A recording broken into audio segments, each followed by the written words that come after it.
Well, hello everyone and happy Thursday. It is digital host A.J. Wuest welcoming you back to Before the Four, the live stream where I take you through some of 48's top news stories and then some before our 4 o'clock newscast. Wherever you're watching today, whether it is on Facebook, whether it's on YouTube, or the 48 Now live stream, as always, I want to thank you all for watching and spending just a little bit of your Wednesday afternoon here with me. I greatly appreciate it. But now we have quite a bit to jump into again today, so I say it's about time to start things off. And of course, starting things off in Morgan County, where a man charged with murdering 7 people took a plea deal today following a court hearing. John Michael Legg, who you're seeing on screen, was charged alongside with Frederick Rogers with killing 7 people at a home in Valormoso Springs as part of a gang dispute in June of 2020. While in court, Legg signed the documents to plead guilty. Legg has pled guilty to 2nd, 4th, and 6th counts in the plea agreement. The 2nd count is for capital murder, the 4th count is for capital murder while burglary is happening, and the 6th count is for capital murder while committing arson. Now this comes days after a Morgan County judge ruled Legg was mentally competent to stand trial and announced a trial date would be set in the future. Legg has been awaiting trial since 2020. Rogers was convicted and sentenced to life earlier this year. In the courtroom, Legg was ordered to serve life without parole. And 48's Noah Cowell is working today to learn more details on this case. He'll have more details for you all coming up at 4. But now, I think it is time to take a look at the weather radar. I've been hearing we might get a chance to see a bit of sunlight as we near into the end of the week. And 48 First Alert Chief Meteorologist Brad Travis is here with your latest forecast. Brad? That rain out of here, but once the rain leaves, it's going to get cold. So we need the rain anyway. We're in this drought. Everything kind of went as scheduled today, so no surprises there. The next 12 hours, you see the temperatures begin to drop.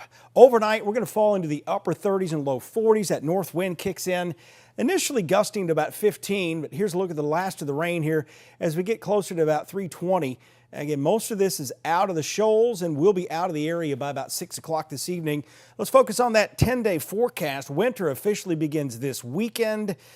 And those temperatures, I'm not liking that. But hey, this time of year when we warm up, you see what happens. We get showers and thunderstorms and more clouds. We got sunshine this weekend. Overnight lows getting back to the mid-20s. If you're traveling this weekend across the southeast, we do have good weather for that.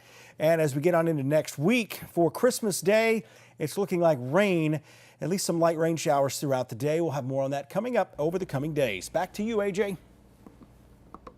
Well, sunlight this weekend, great to hear. Thank you, Brad. But now in Florence, where a death investigation is underway after a dead body was found earlier today.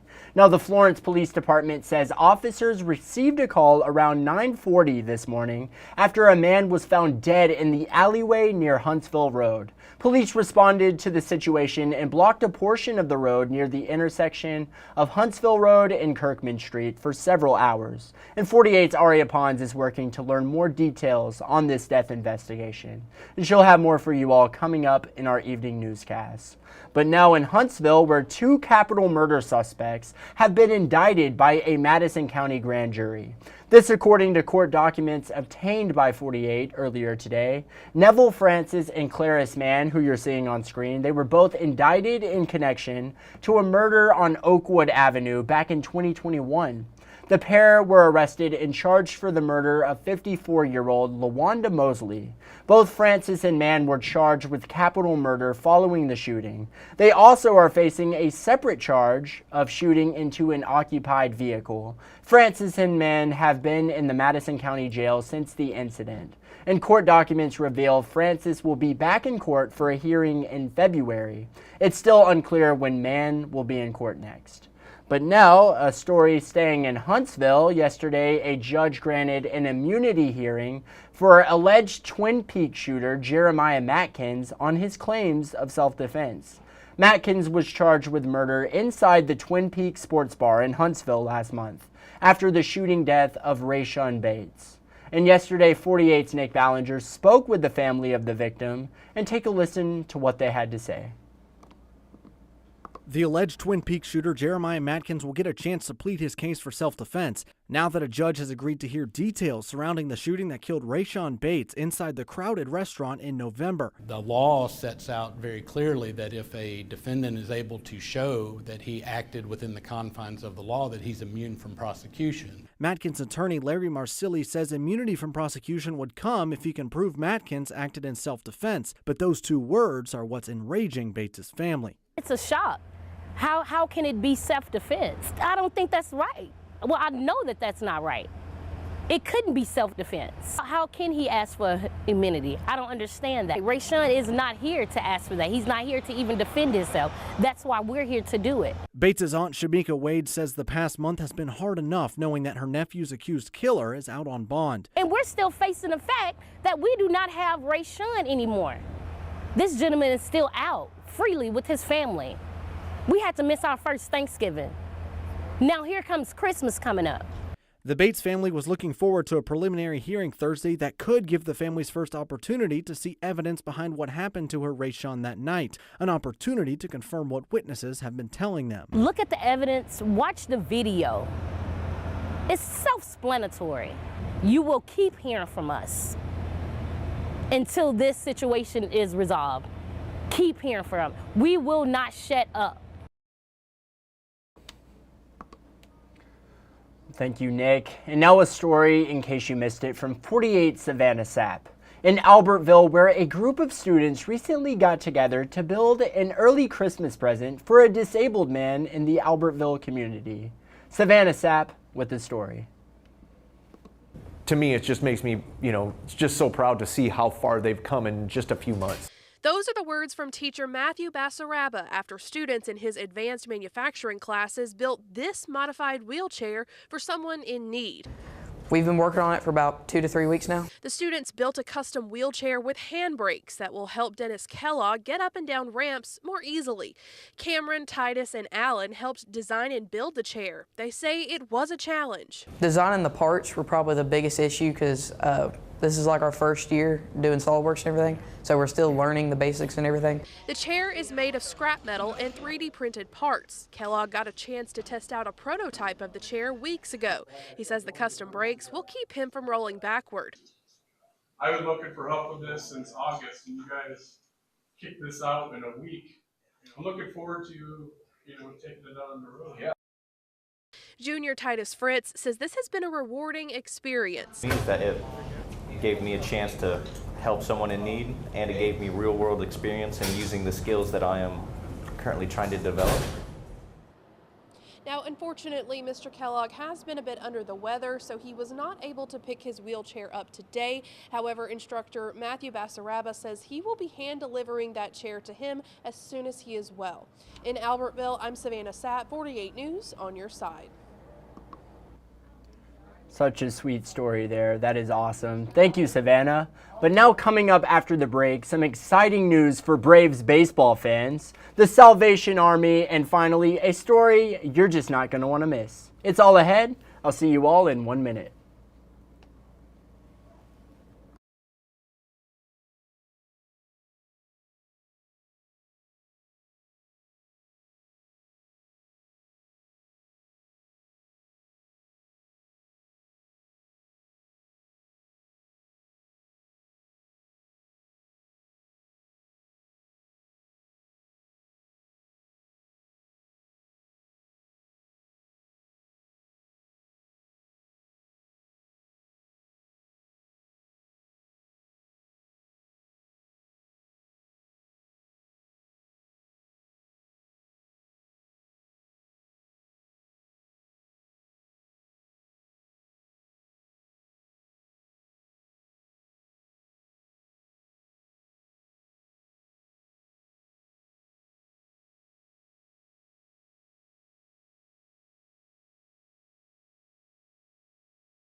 Well, hello and welcome back to Before the Four. I'm digital host A.J. Wuest, and now if you're a fan of Atlanta Braves baseball, I know I am, turn that knob up right now because Gray Media and the Braves have agreed on a multi-year partnership starting next year. Next season, 15 regular season games will be aired here on WAFF, and selected games will be announced at a later date. Gray will also exclusively produce and air 10 spring training games. Take a listen to WANF Sports Director Bailey Burmaster, who interviewed Gray Chairman and CEO Hilton Howell. What does it mean to enter a multi-year deal with the Atlanta Braves? Oh, Bailey, it's a game changer. It is impossible for me to over-exaggerate the excitement that I have personally, and I think that our viewers are going to have the Braves, America's team, returning to broadcast television, free television. When you look at this deal, why the Braves? What is it about this organization that sticks out to you? They are just one of the greatest sports teams, and they were the first great professional sports team to really take what we all call Braves Nation by storm. I moved to Atlanta in '91, and you know, they kind of had a big season that year. And I've watched them ever since, and it's just fantastic because you can show up in Seattle and you'll see folks with a Braves hat on, and they're not from Atlanta or Georgia or the South. They're from all over the country, and so the Braves have fans everywhere. With this partnership, what can you say about the accessibility for fans? Because Gray Television has a lot of TV markets, which is a lot of eyeballs. Well, for the first time in history, because of consolidation, we're going to be bringing the Braves to free broadcast television in 24 markets across Braves Nation for free. And that's really exciting. And another piece of this that I like is that we get 10 games that are in the preseason. And so, you're going to have an opportunity to talk to the, in a more free-form sort of format, and where you can bring the excitement of the players and the roster and what they're going to do in 2025. You talked a lot about the coverage just there. Obviously, the regular season games are big, but there's also 10 spring training games. Yes. How crucial was that in this partnership? Well, I mean, I think it's absolutely wonderful because a lot of that didn't make it onto television in the past, and I think that it's going to be something a lot of people are really going to want to watch. And I'm excited about all the different sort of creative ways that you guys are working on to bring it and to make it accessible, because that's the key for sports in my personal judgment.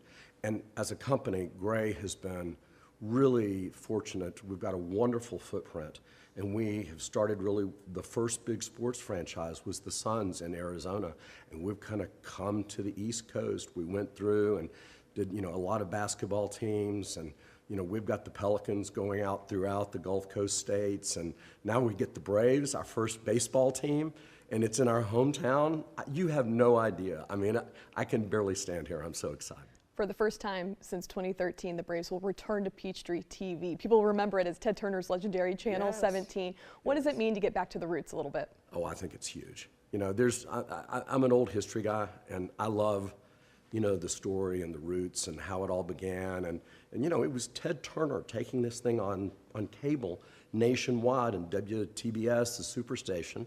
And then when TBS and then Peachtree was created and they're split apart, and they were on Peachtree TV. And we're thrilled to have them back. I mean, just beyond thrilled. Simply put, what do you want to say to fans? Because this is something that's a benefit to them.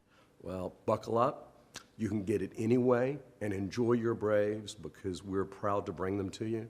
And like everything we do in Gray, and certainly here at Atlanta News First, we try to give the viewers what they need and want. And who can't want to see the Braves? I'm just rooting for the team. I hope they have the best season. I hope we make it through the World Series. You and me both. That is incredible. And if you're a Braves fan, you can watch those 15 regular season games on WAFF 48. Awesome story there. But now here's another awesome story from 48's Claudia Peppenhorst on the Salvation Army's Angel Tree program. 2024 already looks to be one of the biggest years yet since the program began, as the Salvation Army will help over 600 Tennessee Valley families this Christmas. Claudia Peppenhorst reports. Every child we've promised Christmas to will receive Christmas from the Salvation Army because of our community. Because of that promise, almost 1,600 children will have presents under the tree on Christmas morning. It's all thanks to the Salvation Army's Angel Tree program and members of the community who have stepped up and embraced the true meaning of the holiday. The child that's on the tag here is a real child in your community in need, and so you're able to provide Christmas for them this year. And provide, they did. This may look like Santa's workshop to you, but really, it's the Salvation Army's distribution center, filled to the brim with bicycles, dolls, and any gift you can dream of. But Major Jane May, one of the core officers for the Salvation Army Huntsville, says this program provides a lot more than just toys for children. We've had so many children who've gotten tablets, a few who've gotten TVs, but the one that really just makes my heart grow 3 sizes more is the fact that a child has asked for a bed, and we have probably at least 10 beds that have come in. Kids have asked for dressers, just things that you and I take for granted. Major May has been serving with the Salvation Army for 30 years, but this is her biggest Angel Tree turnout yet. 636 families in need participated in the program this year. Along with presents, those families will also receive gift cards to purchase Christmas dinner. She says every year, the program fills her heart with hope and joy. This is pretty much all anonymous, whether you put in the kettle or through the Angel Tree, and you just do it out of the goodness of your heart. And so we're just so thankful to live in such a generous community. So thank you to our donors.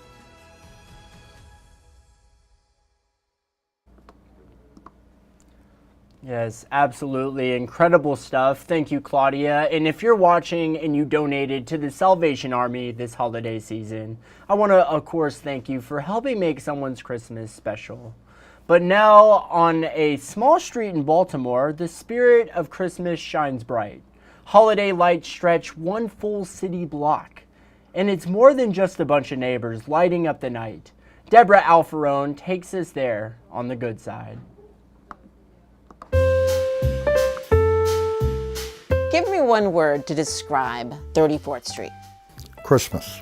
Every December, this Baltimore block bonds together to bring the spirit of the holidays to light. All of this is insanity. On a good level, but insanity. I would have never thought Christmas lights would have did all this. Not even on a bet. Cars idle, people snap pictures, and kids ooh and ah. The display has dazzled all across the globe.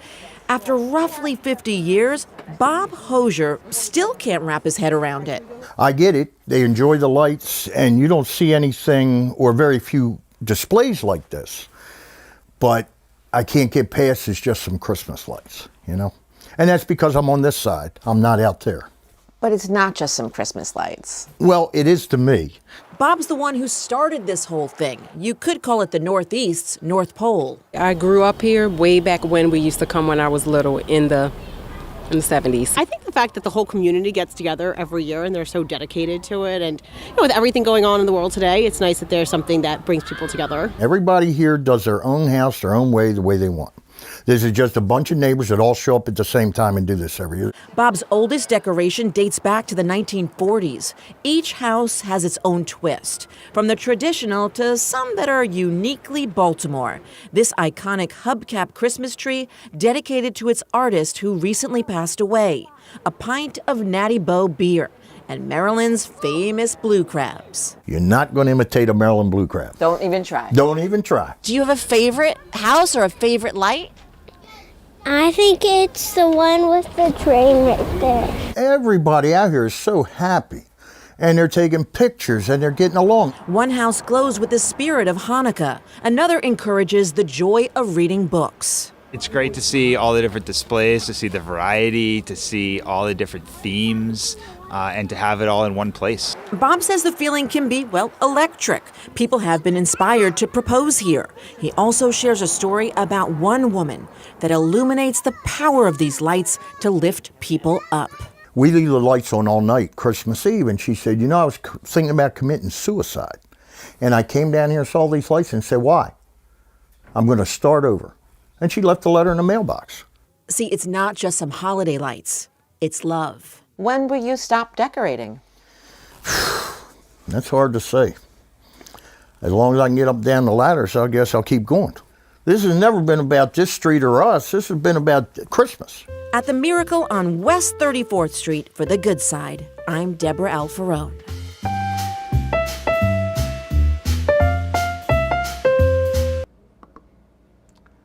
How incredible is that story right there? I really want to go up to Baltimore and check him out, but right now I'm a bit Baltimore. I can't really afford a flight ticket right now, but that is an incredible story there, and that is what I would call a story that you were just not going to want to miss. That is for sure. And speaking of those stories you're just not going to want to miss, let's head into the ones you're not going to want to miss in our evening newscast. 2 words: bird flu. Everything you need to know coming up from 48's Callie Neese. Another story you're just not going to want to miss: a new domestic violence program coming to the town of Section. 48 Savannah Sapp will have those details. And finally, the latest on WIC income guidelines. How have they been working since state leaders raised the income limit for women to receive benefits back in the spring? 48 Sarah Grace Kennedy will have that story for you, and these are just a few of those stories you're just not going to want to miss in our evening newscast. And I think it is just about that time. Of course, it's time for Facebook fun, how we always love to end before the 4. And our 48 Facebook question today, which was actually posted a little bit later today, but you all still had awesome comments today. And of course, it was, what's your favorite all-time song? What's your all-time favorite song? And I really am excited to see what you all had to say. And let's see. DJ, he said American Pie, an absolute classic song right there. Cannot go wrong with that one. And there is plenty of content in that song. It is a longer one, but it is a goodie.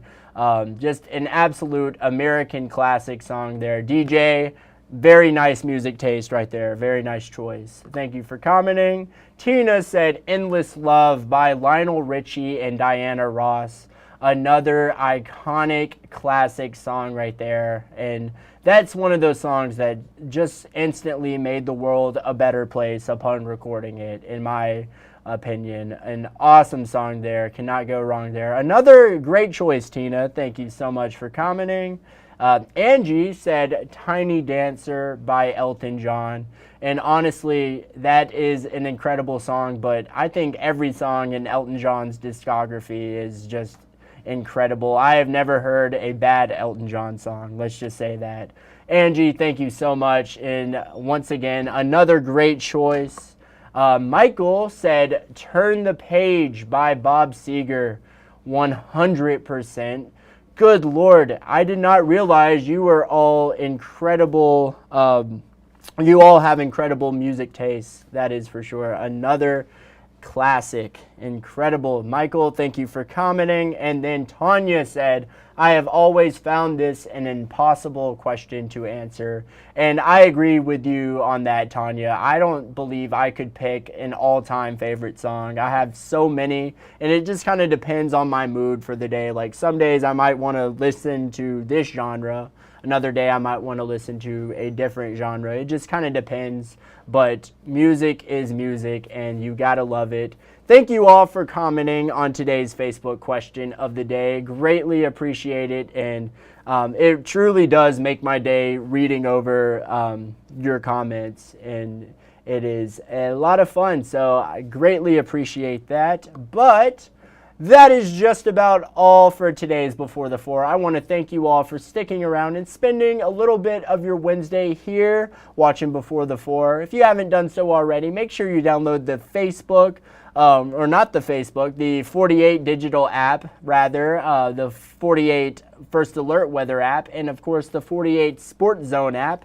You turn on those push notifications and you will never miss a breaking news story. But with all that said, I hope you all enjoyed tonight's evening newscast. And as always, thank you for watching, and you all have a great night.